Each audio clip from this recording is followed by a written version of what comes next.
Hello children, in continuation with the force and pressure, this is our next lecture. In last lecture we are discussed on these pictures, and from this picture we understand that which type of forces, that is contact and non-contact forces. We already studied contact force inside what the pushing and pulling of this ball or kicking. In this force inside, what I told you, there is a contact is there in between the what object and that person, and then what happens, the this is called as a contact forces. But there are some forces, there is a no contact in between the object and the things, then also what happens, there is a force is there. So this type force inside, this force is called as a non-contact force. Inside it we see the example of magnetic force, static electric force, and the gravitational force. Okay, so today we move towards the and I told you to make a list of some examples which of non-contact and contact force. Okay, then today we see the activity of to understand the non-contact forces.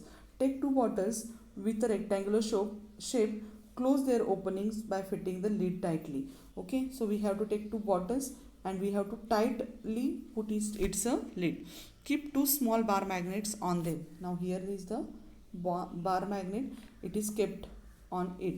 Okay, fill the big plastic and with the sticking tape. Fill the big plastic tray with the with water. Now here is this is a plastic tray, it is filled with the water. Okay, and leave the two bottles floating with the magnet at the top. Okay, these bottles are there, let them float inside the water. Take one bottle near the other. Now we have to take one bottle near the other. If the north pole of the magnet is near the south pole, what happens, you know that if you see this picture here, north and south poles is written here. If we are bringing north pole and south poles of these bottles near to each other, what happens, they are attracting themselves towards itself. Okay, they are attracting because there is a opposite poles have the attraction. You know that we studied it in the properties of a magnet. And instead of that, if we bring the south close to each other, suppose here is south and here is also south, then what happens, they are going away from each other. Otherwise if you are taking north, there also what happens, they tries to go away from each other. Okay, but if there is a north and south, means opposite poles are there, they what happens, here is north pole and here is south pole, so they what happens, they attract towards itself. Why this happens and which force is there which is bringing them closer to each other? The force is nothing but it is the non-contact force, and this force is the magnetic force. Okay, this is the non-contact force and it is magnetic force. So fill the plastic tray with the water and leave the two bottles floating in the magnets at the top. Now what happens, we seen that if the north pole of the magnet is near the south pole of the other magnet, the bottle what head towards each other, means there is a north south, when they come closer they come towards each other, because unlike poles there is a attraction. And observe what will happen when the direction of the bottle are changed. We observe that change the motion happens, bottles without any direct contact. That means there exists a which kind of force, non-contact force. Okay, so we'll see one video which shows the non-contact force. Okay, then we will take the next part of our. The force that can be exerted by one body on another without being in contact with it is called a non-contact force. Let us explore a few examples of non-contact forces. Bring a bar magnet close to another bar magnet. You observe that the magnets either attract or repel each other, even without being in contact with each other. We see that magnetic force is a non-contact force. Let us now look at different non-contact force. Here we have a straw hung in the air from a stand. Rub another straw vigorously against a woolen cloth. Now bring it near the hung straw. We saw that the hung straw is attracted towards the charged straw by the electrostatic force exerted on it. Now, rub the hung straw. Also, rub the other straw and bring it near. The like charges on the straws now cause them to repel each other. We observed that the electrostatic force was exerted in both cases even when the bodies were not in contact. Hence, electrostatic force can be classified as a non-contact force. Now, we will see another case of a non-contact force. Consider this rock clamped at height on a stand. Unclamp the rock and let it fall to the table. Repeat the activity with other solid objects, such as a coin and a spoon. We observe they all drop to the floor when unclamped. We know that these objects fall under the influence of gravity. The earth exerts a force of gravity on all bodies even without being in contact with them. The force of gravity can hence said to be a non-contact force too. Try to vary the gravity and observe the motion of the falling objects. This should give you an idea that the non-contact force of gravity differs in space and in other celestial bodies too. Hence, in this activity, we have explored the idea of non-contact force through the examples force and gravitation. Now you watch one video. From that video you will understand that how the non-contact force acts on each acts. So after that we will move towards the next part, that is you will learn about the static electricity. Okay, in previous standard, electrostatic force and non-contact force, to verify this experiment you will perform. So you have to perform this activity to understand the static electricity or electrostatic force, and for that purpose what we have to do, you have to rub the comb on your hairs and just put it near to the paper pieces. You will notice that the paper pieces get attracted towards the the comb. Otherwise balloons experiment also you can do. You rub it and you try to stick it to the wall. It is getting stick towards the wall, and why reason behind it is there is a non-contact force is there in between the paper pieces, otherwise ball and the wall inside. What happens, and due to this what happens, the electrostatic force is there and this is sticking or attracting towards it. Okay, now inflate it.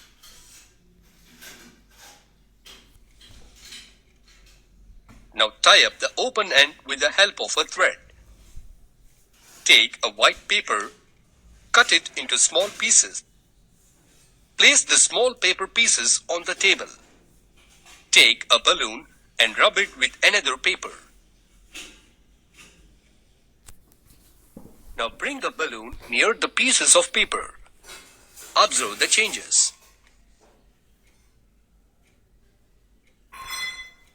In this activity, we observe that there is an attraction between the balloon and the paper bits even though the balloon is some distance away. Finally, we say that when the balloon is rubbed with a paper, it acquires an electrostatic charge on its surface. The balloon is now said to be a charged body. When it is brought near the bits of paper, the pieces acquire opposite charge and will rise and cling to the balloon. The force on another charged or uncharged body is known as electrostatic force. This force comes into play even. now we saw the experiment which shows the electrostatic force. You can perform this experiment at your home also by using scale, by using balloon, by using comb, and all of you do this do this experiment on your level. Now we will continue the next part of our lesson, that is balance and the unbalanced forces. Okay, what is balance and unbalanced forces? Okay, so if you see here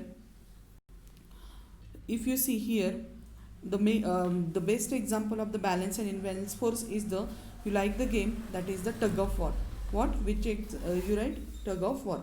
In that what happens, there are two teams are there and one rope is there, and two team, here is team 1 and here is team second team, and they are pulling, and here thread is there, and they both are pulling this rope towards themselves. Okay, and which team is winning? Suppose team A win. Why it wins? Because the what, their force or their power is more than that of the team B, and that's why what happens, they win.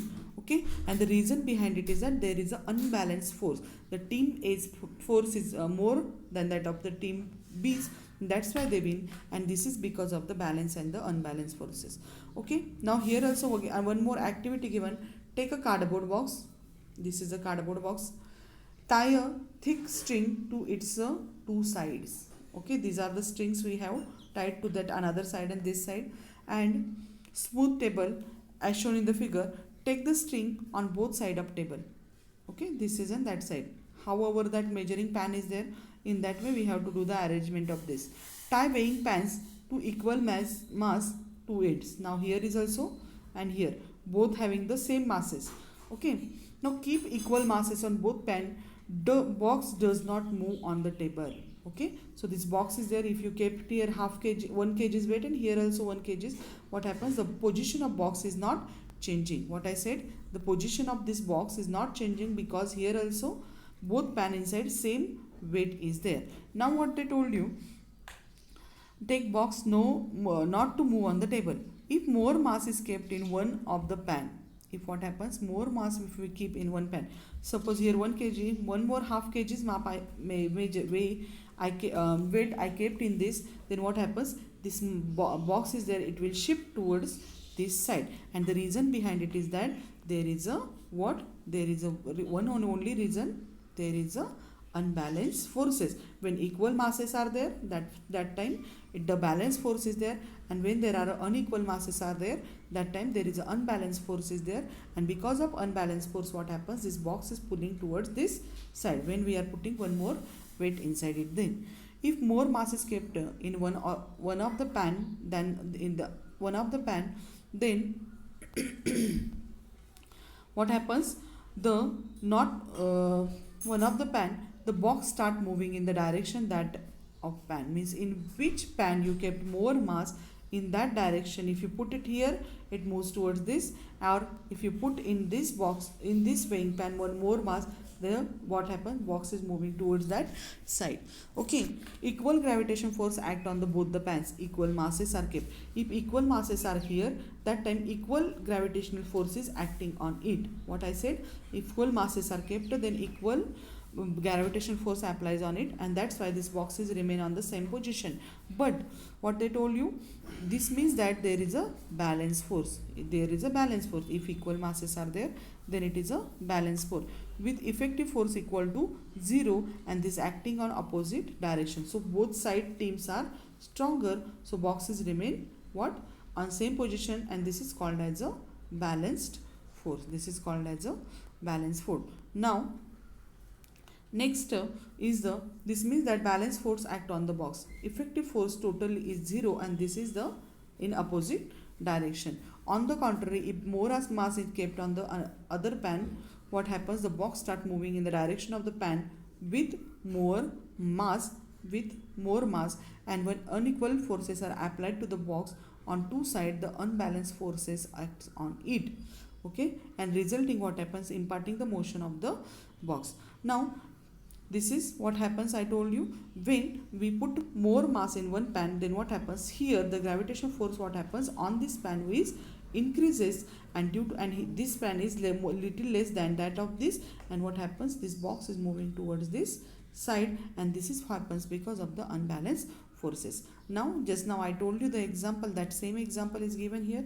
The children playing tug of war pull the rope in the respective direction. A pull of the rope is equal to the two sides. What they told you, the pull of the rope is in two equal sides, the rope does not move. If the force is moved on one side, one side, the rope in that direction, means if the unbalanced force is there, then only one team can win in that. This means that initially two forces are balanced. The rope moves in direction of the higher force when the forces become unbalanced. Let us see one more example. The big grain storage container is required for slide on the ground. What they told you, a big grain storage container is required a slide on the ground. Okay, it becomes easier to persons to push rather than the one person. If a grain strainer is there, rather than pulling one person, another two persons if they do, otherwise if 50 kgs weight is there, bag is there, if it is pulled by one person it becomes heavy for him, but if it is taken by or it is pulled by two persons, then what happens, the both can easily carry it. Okay, it becomes easier to two persons to push the rather than the one person. When the force is applied by both the same direction, movement is easy. You will experience that. What understand from this example? So from this understand that there is a balance and unbalanced forces are there. Okay, these forces, what happens, because of these forces what happens, this is a we can pull the thing easily, otherwise a team can win because of imbalanced forces. Now if the several forces are applied on an object in the same direction, what they told you, if several forces are applied on the object in same direction, the force is near addition acts in on that. For example, whenever we are putting the more weight in that pan, at that time the weight is also more and gravitation force is also more. So what happens, this side, this pan is moving. Now secondly, if the forces, these things are very important, what they told you, if the several forces are applied on an object in the same direction, force is equal, their addition acts at that. Means on that pan, weight plus gravitational force act on the one pan. Okay, so on that weights also and gravitation force is more and its addition takes place, and the reason behind it is that that pan is moving towards the ground. Next, if the two forces are applied on one object in the direction opposite to each other, the force is equal, their differences acts on it. If the tug of war example, if the in that pan, if the weights are same, what happens then, and that box is there, it will not move to any direction because there is a balance forces. A force is expressed by the magnitude and direction. Force is a vector quantity. Means here why force is vector quantity, because we are taking magnitude also and direction also in account, and that's why it is a vector quantity. Okay, now what if more than one force acting on a body, the effect of the body is due to the net force. Whatever effect is there on the body, it is because of the net force on that body. When force is applied to a stationary object, what will happen, it will move. Okay, then its speed, direction changes. These are the effects of forces. What happens, the stationary object moves, the speed and direction of the object changes. Similarly, force is required to stop the object in motion. Whenever you are catching the ball, what happens, you are applying the force on that ball, and it what happens, you stop its speed. And whenever you are batting, at that time by using bat you hit the ball, at that time what happens, your force you are applying on that ball by using the bat, and due to this what happens, the stationary object moves and a moving object stop. An object can change its shape due to the force. Okay, if you take a mud and you apply the force, you can see we can change and we can give any kind of shape to this mud. Okay, while kneading the dough made by the flour. Okay, whenever you are making chapatis, at that time what happens, you are kneading the dough of flour. Okay, and the dough changes its shape when you are applying the forces. Okay, we can make a chapati, otherwise any kind of shape we can give to this dough. Now the potter applies the force on the specific direction while shaping the pot. To give the shape, what happens, the potter he is applying the force on it, and what happens, he is making a dish from it. He can make the bowl also, he can give the shape of the different vessels also. It may be flower pot, it may be any decorative article, or it may be the saucer cup. This kind of shape it can give by applying the force on it. Rubber band, when stretched, when we are rubber band stretching, what happened, it expands, it stretches, and these are the many such examples. What happens, it changes the shape, it changes the direction, it can move the stationary object, and moving object can stop by using force. So till that we will stop today, and tomorrow we will see the next part of our lesson. Okay, thank you.